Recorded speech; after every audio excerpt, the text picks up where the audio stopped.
त यहाँ छ क्रिस्चियनिटीको समस्या भएको मिल्न नसक्नु कहाँबाट आयो त्यो कुरा त फेरि मिल्न नसक्नुको स्थिति चाहिँ कहाँबाट आयो यो त स्वर्गबाट त आउँदैन त फेरि त्यो त तलबाट यो त धुवा हो पिरो छ आँखा त्यो तलबाट आफूलाई स्वीकार गर्नु हुँदैन हामी माथिबाट आफूलाई चाहिँ स्वीकार गर्छौँ हालेलुया त्यसो भए म तीनटा कुरा मात्रै बाइबलबाट बोल्दैछु हजुरसित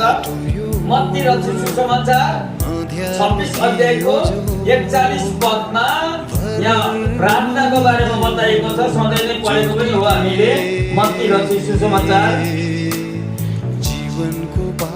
26 अध्यायको 41 पद